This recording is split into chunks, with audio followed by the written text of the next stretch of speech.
बघा आपण मागच्या तासिकेमध्ये पान नंबर 24वर असलेली जी वजाबाकीचा स्वाध्याय आहे या ठिकाणी आपल्याला दिसल हा स्वाध्याय आपण बघितलेला होता। याच्यामधले काही उदाहरणं बघितलेले आहेत आपण। बघा हा जो स्वाध्याय आहे या स्वाध्यायामधलं उदाहरण क्रमांक 1 ज्याच्यामध्ये पुन्हा 3 म्हणजे मुख्य प्रश्न आहे हा, त्याच्यामध्ये 3 उपप्रश्न आपल्याला दिलेले होते। त्याच्यानंतर आडव्या मांडणीने वजाबाकी करा यामधले ही 4 उदाहरणं आपण बघितलेली आहेत। आता त्याच्या पुढचं उदाहरण आपल्याला बघायचं म्हणजे 3 नंबरचं हे उदाहरण आपल्याला बघायचं आहे। तिसरं, चौथं, पाचवं आणि 6वं ही 4 उदाहरणं जी आहेत ती आज आपण पाहणार आहोत। उदाहरण क्रमांक 3, उदाहरण क्रमांक 4, उदाहरण क्रमांक 5, उदाहरण क्रमांक 6। ओके, चला ठीक आहे, चलो बघूया आपण आता या ठिकाणी हे 3 नंबरचं उदाहरण आपल्याला अगोदर बघायचं आहे। उदाहरण वाचण्यासाठी मी त्याला थोडंसं झूम करतो आहे आपल्याला समजावण्यासाठी। बघा या ठिकाणी उदाहरण क्रमांक 3 दिसतं की 5000 वजा 2000 बरोबर 3000। बघा काय म्हटलेलं आहे, 5000 वजा 2000 बरोबर 3000। तुम्हाला हो बरोबर आहे, पण पुढं काय सांगितलं यावरून 5888 वजा 2888 बरोबर किती।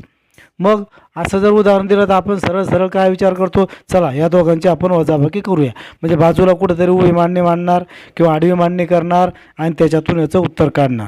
परंतु इथं हे उदाहरण आपल्याला काय देण्यात आले आहे की या ठिकाणी ही संकल्पना आपल्याला समजावी। कोणती संकल्पना लक्षात घ्या की 5000 हे जे म्हटलेलं आहे 5000 पुढं काहीच नाही, 2000 5 मधून 2 गेले, 5000 2000 5 मधून 2 गेले, राहिले 3 म्हणून इथं 3000 लिहिलेलं आहे। दुसरं, या ठिकाणी एकक दशक शतक हे तीनही जे अंक आहेत याच्यामधला एकक 0 आहे, त्याच्यानंतर यामधला सुद्धा एकक 0 आहे, म्हणजे सारखी संख्या आहे। 0 आहे म्हणण्यापेक्षा सारखी संख्या आहे। दुसऱ्या याच्यामधला दशक 0 आहे, तितकाच दशक दुसऱ्या संख्येमध्ये सुद्धा आहे। नंतर तिसऱ्या उदाहरणामध्ये जर तिसरं स्थान बघितलं शतक, याच्यामध्ये शतक 0 आहे, तितकाच शतक म्हणजे 0 हा इथं आहे। म्हणजेच थोडक्यात जर आपण असा विचार केला की या पहिल्या संख्येतील एकक दशक आणि शतक, एकक दशक आणि शतक स्थानचे अंक आणि दुसऱ्या संख्येतील एकक दशक आणि शतक स्थानचे अंक हे सारखे आहेत। बघा फरक पडला आहे फक्त तो 1000 स्थानच्या अंकामध्ये। हे जे 1000 स्थानचा अंक दिसतो आपल्याला या 1000 स्थानच्या अंकामध्येच फक्त फरक पडलेला आहे। 1000 स्थानचा अंक इथं किती आहे 5 आणि या ठिकाणी किती आहे 5, हेच वेगवेगळे आहेत। म्हणून आपल्याला फक्त काय करायचं आहे 5 आणि 2 मधला फरक काढायचा आहे। 5 आणि 2 याच्यामधला फरक आहे 3 म्हणून उत्तर आलेलं 3000। याच पद्धतीनं इथं जर केलं तर एकक दशक आणि शतक, बघा इथं एकक दशक शतक हे तीनही स्थानचे अंक, एकक दशक शतक या तीनही स्थानचे अंक सारखे आहेत। म्हणजे याच्यातला फरक काढला, याच्यातली वजाबाकी केली तर ती 0 0 0 येणार आहे। बघा लक्षात घ्या काय येणार आहे याची 0 0। एकक दशक शतक या तीनही स्थानावर काय येणार आहे 0 0 0, म्हणजे याच्यातला फरक 0 0 येणार आहे। राहिला फरक फक्त या 2 अंकामधला 5 आणि 2, 5 आणि 2 मधला फरक येईल 5 आणि 2, म्हणजे 5 वजा 2 जर केलं 3, म्हणजे याचं उत्तर येणार 3। म्हणजेच बघा हे दोन्ही उदाहरणं सारखे का दिसतात, का आहेत की याच्यामध्ये एकक दशक शतक पहिल्या संख्येतील एकक दशक शतक स्थानचे अंक आणि दुसऱ्या संख्येतील एकक दशक शतक स्थानचे अंक हे सारखे आहेत, म्हणून त्याची वजाबाकी ही 0 0 0 आली। समान अंक असले तर वजाबाकी 0, 8 मधून 8 गेले 0, 3 मधून 3 गेले 0, 5 मधून 5 गेले 0, म्हणून इथं 0 0 आलेले।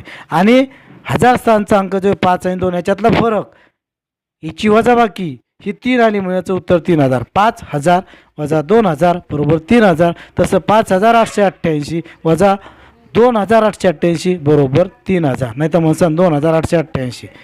हां लक्षात घ्या, या पद्धतीनं हे आपल्याला करता येईल। आता यावर आधारित जर आपल्याला अशी उदाहरणं जर तयार करायची तर याच्यासाठी बघा तुम्हाला काय सांगितलेलं आहे की 4 नंबरचं उदाहरण, वजाबाकी 2000 येईल अशी 3 उदाहरणे तयार करा. म्हणजेच आपल्याला काय म्हटलेलं आहे की ज्याचं उत्तर 2000 येईल अशी. आता इथं बघा हे जे उदाहरण आहे एक या ठिकाणी हे जे उदाहरण दिलेलं तुम्हाला एक उदाहरण तयार केलेलं आहे. इतकं जर आपण बघितलं हे एक उदाहरण तयार केलेलं त्यांनी बघा या ठिकाणी दाखवतो तुम्हाला मी. हे एक उदाहरण तयार केलेलं आहे. 5000 वजा 5888 वजा 2888. आता आपल्याला माहीत होतं की याचं उत्तर किती आलेलं होतं 3000 बरोबर आहे की नाही. आपण याचं उत्तर काढलेलं याचं उत्तर 3000. आता इथं जसं 3000 उत्तर आलं तसं या उदाहरणामध्ये उत्तर यायला पाहिजेत 2000. वजाबाकी 2000 येईल अशी 3 उदाहरणे तयार करा. आता हे समजून घेण्यासाठी आपण एका दुसऱ्या फळ्यावरती जाऊया. बघा या ठिकाणी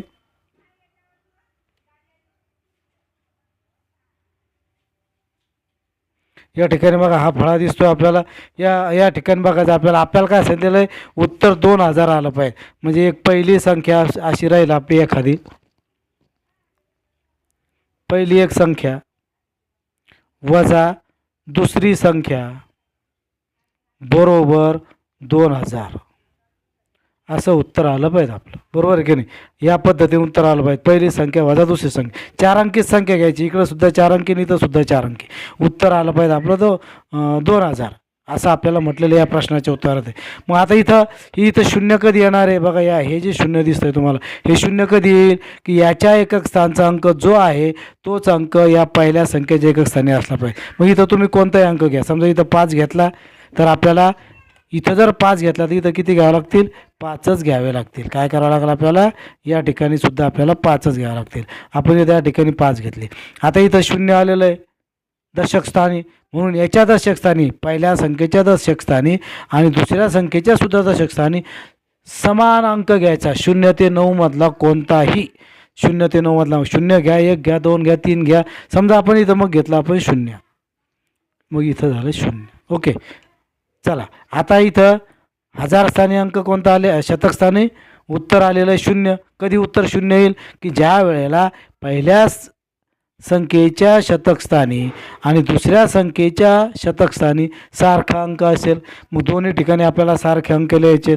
मग आपण कोणते अंक लिहूया मनाला वाटेल आपल्याला ते असं लिहू. आपण समजा लिहूया 3. इथं जर 3 लिहिला तर आपल्याला या ठिकाणी सुद्धा 3 लिहायला लागेल. इथं 3 म्हणून या ठिकाणी सुद्धा 3 बरोबर. आता म्हणजे बघा हे 3 आणि 3 याच्यातून वजा केले तर 0 उत्तर येतं आहे. आता आपल्याला फक्त पाहायचं की आता इथं उत्तर आलेलं आहे 2. म्हणजेच पहिल्या संख्येतला असा एक अंक आणि दुसऱ्या संख्येतला अंक हा जो हजार स्थानचा आहे याच्यामधला फरक किती असला पाहिजेत 2. फरक 2 असला पाहिजे. म्हणजे आता पहिली संख्या मोठीच असते या संख्येपेक्षा या इथला जो अंक आहे या अंकापेक्षा या हजार स्थानच्या अंकापेक्षा या ठिकाणचा हजार स्थानचा अंक हा 2ने लहान असला पाहिजे. किंवा असं म्हणता येईल या ठिकाणी जो अंक लिहिणार त्याच्यापेक्षा मोठा 2 मोठा असलेला अंक या ठिकाणी लिहायचा. काही करा याच्यापेक्षा 2 लहान असलेला अंक इथं लिहा किंवा याच्यापेक्षा 2 मोठा असलेला अंक इथं लिहा. तर आपण काय करू अगोदर मोठा अंक घेऊ. तुम्हाला वाटेल तो मोठा अंक घ्या. पण इथं आपल्याला काय करावं लागेल 2ने मोठा म्हणजे 3 2 3 4 5 6 2 पासून पुढं आपल्याला करावे लागेल बरोबर आहे का नाही. 2 पण चालणार नाही कारण की इथं 2चा फरक येण्यासाठी 2 वजा 0 असं करावं लागेल. मग इथं 2 3 4 5 6 7 8 9 यापैकी कोणताही अंक घ्यावा लागेल. फरक 2 येण्यासाठी 2पेक्षा मोठा अंक या ठिकाणी घेऊया. मग आपण समजा इथं घेतला 6. मग इथं जर 6 घेतला तर फरक 2 यायला पाहिजे. म्हणजे 6पेक्षा लहान संख्या 2 6पेक्षा लहान 6च्या पाठीमाग गेलं तर 5 आणि त्याच्या पाठीमाग पुन्हा 1 जर गेलं तर 4 म्हणजे 6.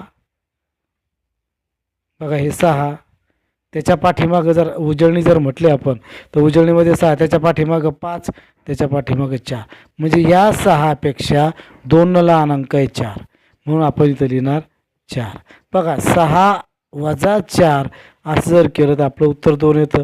म्हणजे हा फरक ह्या वजाबाकी म्हणजे काय फरक हा फरक 2चा असला पाहिजे. अशा पद्धतीनं आपल्याला संख्या लिहावयाच्या आहेत. म्हणजे असे उदाहरण तयार करायचं. हे जसं मी उदाहरण तयार केलं त्या पद्धतीनं. मग दुसरं उदाहरण, आता मी डब्बे केले इथं, तुम्ही डब्बे तयार करायचं काम नाही. तुम्ही असं इथं 2 नंबर टाका, इथं 2 नंबर टाका, इथं 2 नंबर टाका आणि 2 नंबर इथं टाकला की आपण उदाहरण लिहू शकतो. बघा इथं तुम्ही 2 नंबर लिहिलेलं आहे, बरोबर. आता इथे एक 4 अंकी संख्या लिहायची कोणती, 1 2 3 4. मी मारतो तशी रेषाही मारायचं नाही तुम्ही. वजाबाकीचं चिन्ह इथं पुढे 4 अंकी संख्या लिहायची एक, आणि बरोबर आहे, पुढं बरोबरचं चिन्ह लिहा आणि इथं मात्र हे तुम्ही लिहून टाकायचं आहे 2000. लक्षात आलं. या पद्धतीनं आपल्याला इथं मग 2 संख्या आपल्याला तयार करायची. इथं एक संख्या 4 अंकी, इथं 4 अंकी. फक्त आपल्याला काय करायचं करत असताना एकक दशक शतक याच्यात हे समान ठेवायचे आहेत. इथं जो एकक आहे तो दुसऱ्या संख्येमध्ये एकक असला पाहिजे. पहिल्या संख्येमध्ये जो दशक आहे तोच दशक दुसऱ्या संख्येमध्ये असला पाहिजे. पहिल्या संख्येमध्ये जो शतक आहे तो शतक दुसऱ्या संख्येमध्ये असला पाहिजे. मग तो कोणताही घ्या, 0 ते 9. आणि हजार स्थानी मात्र इथं जो अंक घेणार त्याच्यापेक्षा लहान, 2 ने लहान असलेला अंक इथं लिहायचा. 2 न कमी करून इथं अंक घ्यायचा आहे. लक्षात आलं का. 2 पेक्षा मोठी संख्या घ्या, इथं कोणती 2 3 4 5 6 7 8 9, आणि इथं जे लिहिणार त्याच्यापेक्षा 2 लहान असलेला अंक इथं लिहा. मग असे तुम्ही उदाहरणं कितीही तयार करू शकाल, बरोबर आहे की नाही.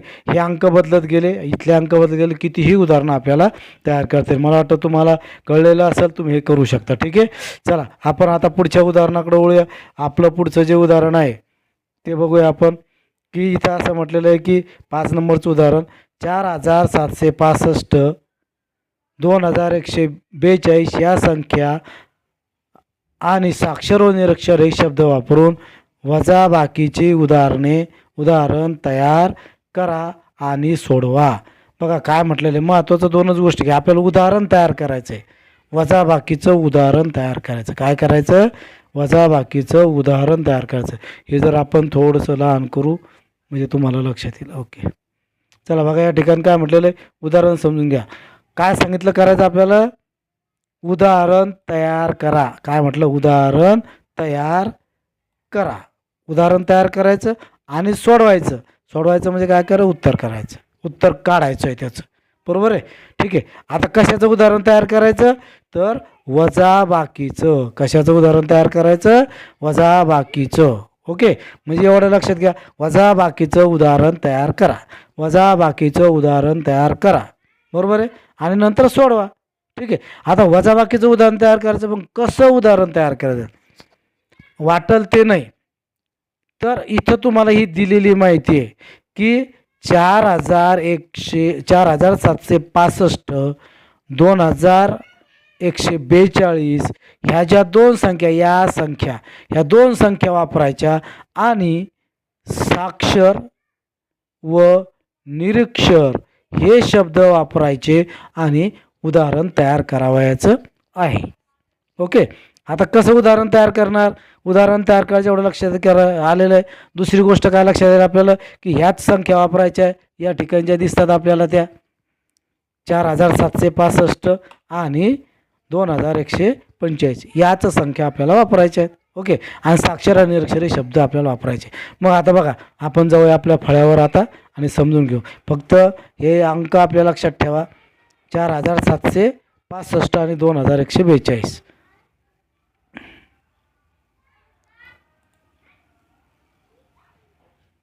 अगोदरचं जे उदाहरण आहे आता आपल्याला ते मिटवावं लागणार आहे. याला मिटवूया आपल्या अगोदरच्या उदाहरणाला. आता बघा आपल्याला काय म्हटलं होतं त्यांनी, माहिती लिहून घेऊ आपण. बघा काय म्हटलं होतं त्यांनी की 4765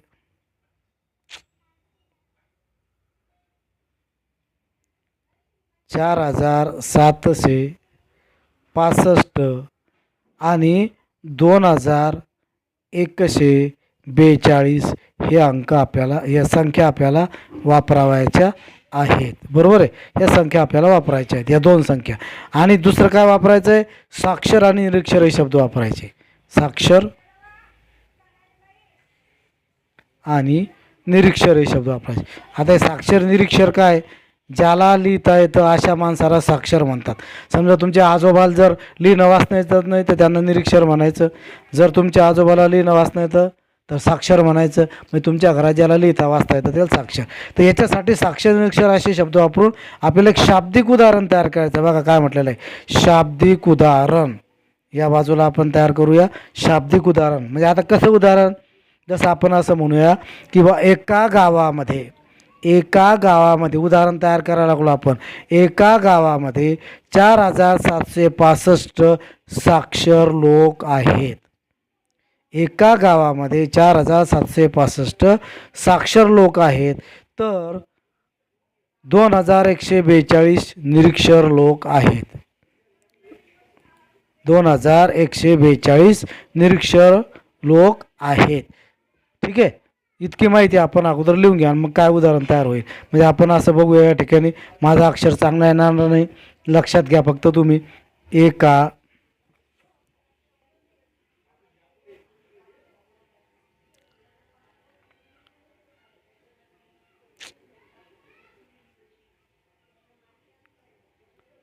गावामध्ये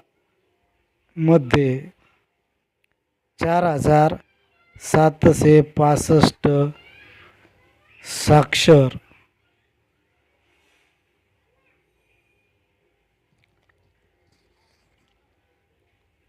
व 2142 निरीक्षर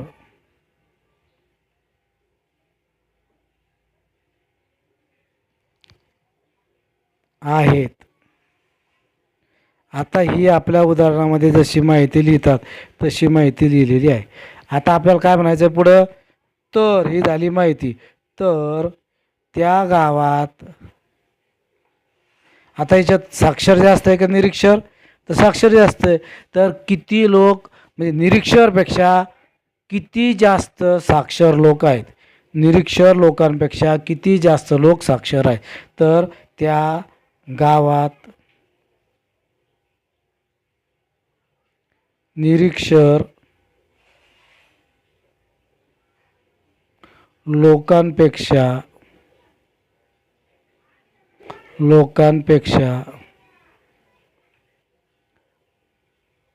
साक्षर लोकांची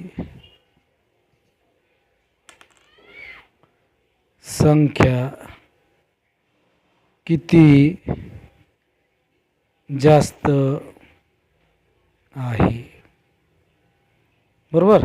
तर या पद्धतीचं उदाहरण तयार केलेलं आहे आपण की एका गावामध्ये 4765 साक्षर व 2142 निरीक्षर आहेत. तर त्या गावात निरीक्षर लोकांपेक्षा साक्षर लोकांची संख्या किती जास्त आहे. आता हे उदाहरण तयार केलं, मग सोडवायचं तर या पद्धतीने मांडणी करावं लागेल. 4765 साक्षर, 2142 निरीक्षर, वजाबाकी. आता याचं उत्तर आपल्याला काढायचं. ठीक आहे.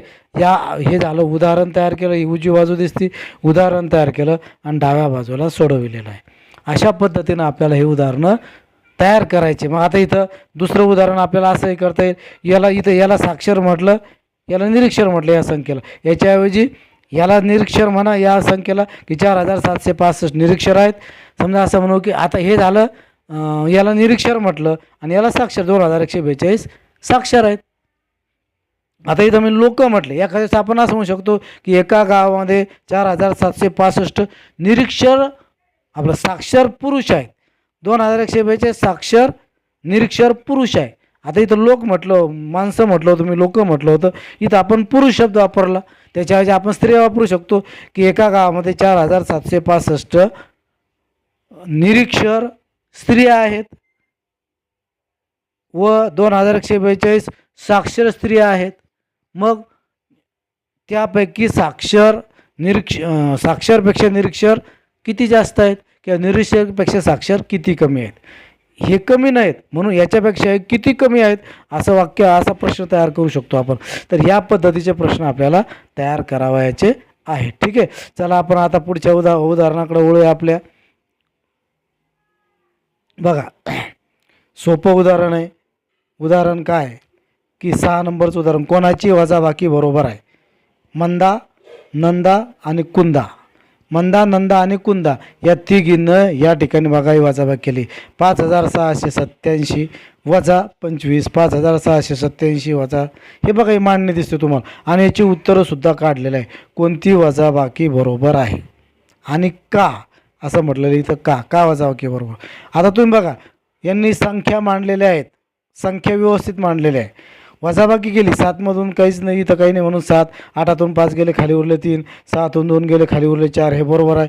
5चं इथं खाली काहीच नाही म्हणून 5शी 5. इथं बघा 7च्या खाली काही नाही म्हणून 7शी 7, 8च्या खाली काही नाही म्हणून 8शी 8, 6मधून 5 गेले तर 1, 5मधून 2 गेले तर 3. ही जर वजाबाकी पाहिली तशी बरोबर वाटते. नंतर 7मधून 5 गेले तर 2, 8मधून 2 गेले तर 6, हे बरोबर आहे. वजाबाकी व्यवस्थित केलेली. 6च्या खाली काहीच नाही म्हणून 6शी 6, 5च्या खाली काही नाही म्हणून 5शी 5 असं हे लिहिलेलं आहे. परंतु इथं उत्तर कोणाचं बरोबर आहे तुमच्या लक्षामध्ये आलेलं असेल की इथं फक्त कुंदाचं बरोबर आहे. तुम्ही असाल असं कसं काय, ज्याला समजलं ते म्हणून असं कसं काय. याचं कारण असं आहे की ही जी संख्या आहे दुसरी, याला वाचताना आपण वाचणार 25. काय वाचतो आपण याला? 25. आता 25 जर म्हटलं आपण, बाजूला जर आपण 25 लिहिलेत, थोडंसं हे 25 आहेत, हे पण इथं वाचताना याला आपण 25 वाचणार, याला पण वाचताना 25 वाचणार. पण 25 तुम्ही लिहिताना बरोबर लिहिलं नाही. उभ्या मांडणीमध्ये वजाबाकी करत असताना एकक, दशक, शतक, हजार असं ज्यावेळेस लिहितो आपण, त्यावेळेस आपल्या लक्षात घ्या 25 ही जर संख्या आपण लिहिली तर आपण त्याचं एकक कोणतं आणि दशक कोणतं आहे आपल्याला माहिती असायला पाहिजेत. समजा 25 जर आपण लिहिले, बघा हे 25 आहेत 25, मग हे आहेत 25मध्ये एकक 5 आणि दशक 2. शतक काहीच नाही 25मध्ये, शतक काहीच नाही. हजार या 25मध्ये काहीच नाही, फक्त एकक आणि दशक असे 2 स्थान आहेत. म्हणून हा जर 5 एकक आहे तर तो एककाच्याच घरात असला पाहिजे. हे जर उदाहरण लिहिलं तर एककाचं घर आहे म्हणून एककाच्या घरात असला पाहिजे, तर एककाच्या घरात 25 नाही, म्हणून हे उत्तर चुकलेलं आहे. इथं जर बघितलं आपण दुसऱ्या ह्याच्यामध्ये, तर या ठिकाणी सुद्धा त्याच पद्धतीने झालेलं आहे. इथं 5 हा एकक, दशक, शतक, शतकाच्या खाण्यात लिहिलेला आहे आणि ॲक्च्युली 5 कोण आहे? एकक आहे. इथं मात्र एककाच्याच खाण्यामध्ये 5 लिहिलेला आहे. आणि दशकसुद्धा बघा, हा दशक जो आहे हा दशकाच्याच खाण्यात आहे. इथं आलं लक्षामध्ये. तर या पद्धतीनं आपल्याला इथं जर आपण बघितलं ती एकक, दशक, शतक ही जर मांडणी बघितली तर त्या पद्धतीची मांडणी फक्त कुंदानं केलेली आहे. कोण केलेली आहे? कुंदानं. म्हणून आपल्याला ही तिन्ही उदाहरणं आपल्या वहीमध्ये लिहून बरोबर कोणाचं आहे तर या ठिकाणी आपल्याला असं लिहावं लागेल की हे चूक, हे चूक आणि हे बरोबर. तर अशा पद्धतीनं आपले पान नंबर 24वरची ही जी उदाहरणं आहेत ही संपलेली आहे आणि हा स्वाध्यायसुद्धा आपला संपलेला आहे. हा आपल्याला वहीमध्ये लिहायचे. आता पुढच्या भागामध्ये आपण सबस्ट्रॅक्शन बाय बॉरोईंग म्हणजे हातच्याची वजाबाकी पाहणार आहोत. ह्या वजाबाक्या तुम्हाला जर आल्या बिन हातच्याच्या, 4 अंकी संख्येच्या बिन हातच्याच्या वजाबाक्या आपल्याला आल्या तर हातच्याच्या आपल्याला समजायला सोप्या जातील. ठीक आहे, चला थांबूया.